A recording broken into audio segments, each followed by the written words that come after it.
اللہ اللہ اللہ اللہ اما بعد فاعوذ باللہ من الشیطان الرجیم بسم اللہ الرحمن الرحیم وَنَنَزِّلُ مِنَ الْقُرْآنِ مَا هُوَ شِفَاءٌ وَرَحْمَةٌ لِّلْمُؤْمِنِينَ۔ اللہ رب العزت نے قرآن پاک کے اندر شفا رکھی ہے، اور قرآن پاک دنیا کی واحد کتاب ہے جس کو شفا کہا گیا۔ تورات کو، انجیل کو، زبور کو، آسمانی کسی بھی صحیفے کو شفا نہیں کہا گیا۔ اب ہم لوگ قرآن پاک سے اگر شفا لیں گے تو ہمیں شفا ملے گی۔ ہم اگر دنیا کی چیزوں میں شفا تلاش کریں گے، ہمارا ذہن چونکہ مادیت کی طرف اتنا چلا گیا ہے کہ آج ہر انسان چاہے جتنا بھی دین دار کیوں نہ ہو، اس کا ذہن دوائیوں کی طرف، ڈاکٹرز کی طرف اور دنیاوی ان تمام چیزوں کی طرف فوراً جاتا ہے اور مضبوط ہے۔ لیکن قرآن پاک سے شفا لینا ہمارے ہاں آج کل جو ہے یہ سمجھا جاتا ہے کہ بہت پرانی چیز ہے، وہ تو صحابہ کرام تھے۔ اب صحابہ کرام کے ذریعے ہم دیکھتے ہیں کہ وہ قرآن پاک سے مکمل شفا لیا کرتے تھے۔ بخاری شریف کے اندر موجود ہے، صحابہ ایک جگہ پہنچتے ہیں تو ایک قوم کے لوگ کہتے ہیں کہ ہمارے سردار کو سانپ نے ڈس لیا، آپ میں سے کوئی ہے جو اس کا علم رکھتا ہو؟ تو صحابہ کرام نے فرمایا کہ ہاں ہمارے پاس اس کا علم ہے۔ تو آپ کو لے جایا گیا، آپ نے اس کے اوپر دم کیا، وہ بالکل ٹھیک ہو گیا۔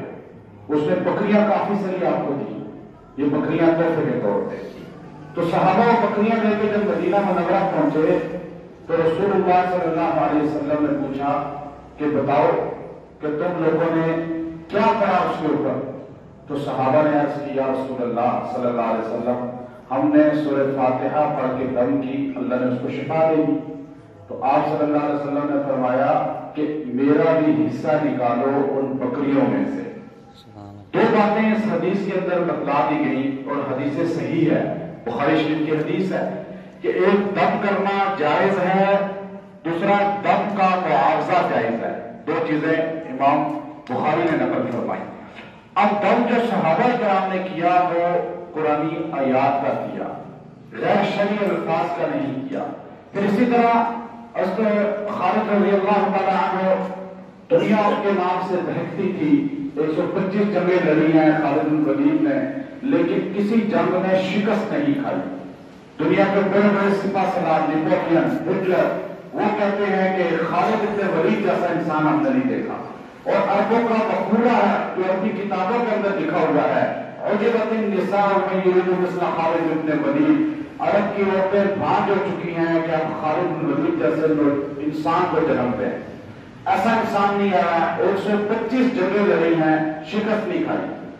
بڑے بڑے سپاہ سالار، سکندر اعظم گزرا، ہٹلر گزرا، نیپولین گزرا، جن کو بڑے بڑے اور سپاہ سالار کہتے ہیں، انہوں نے جنگیں لڑی ہیں، شکست بھی کھائی ہے، فتح بھی ہوئی ہے۔ لیکن یہ واحد اسلام کا جرنیل ہے جس نے کبھی شکست نہیں کھائی۔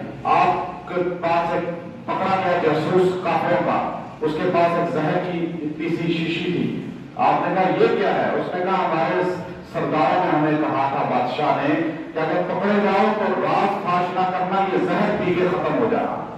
تو ہم زہر پی لیتے ہوتے ہیں، تو آپ نے کہا یہ زہر باقی تو نہیں ہے، اس نے کہا مر جاتا ہے بندہ بالکل ختم۔ آپ نے زہر پکڑی، بسم اللہ الذی لا یضر مع اسمہ شیء فی الارض ولا فی السماء وهو السمیع العلیم، یہ پڑھ کے یوں زہر پی لی، آپ کو کچھ بھی نہیں ہوا۔ وہ کافر بے ہوش ہو کے گر گیا۔ اس نے کہا یہ آپ نے کیا کیا؟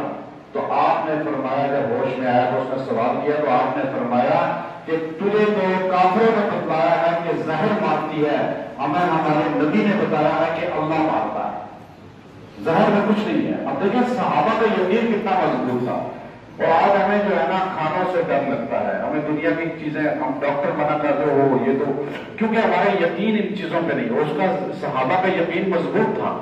تو اب اس لیے آج اب آپ لوگ آئے ہیں، علاج کے لیے آتے ہیں، آپ کے مسائل، آپ کی پریشانیاں حل کرنے والی ذات تو اللہ کی ہے، لیکن مسائل اور پریشانیوں کے حل کا جو رہنمائی ہے وہ قرآن و سنت ہے۔ آج ہمارے یہاں بدعات، رسومات اور دنیا جو ہے ایسے الفاظ استعمال کر کے دم کرنا جس میں شرکیہ جملے ہوں، جس میں قرآن و سنت کی تائید نہ ہو، وہ حرام ہے، ناجائز ہے۔ ایسے تعویذات کا پہننا بھی میں نے پیچھے بتا دیا کہ تعویذ کی شرعیت ہے، پھر بتا دیں گے انشاءاللہ اتوار کو ہمارا مختصر صحیح۔ تو آج ہم دعا کر لیں گے، اس میں چونکہ دعا سے آغاز کیا جائے تو اللہ تعالیٰ کاموں کو، مسائل کو حل کرتے ہیں۔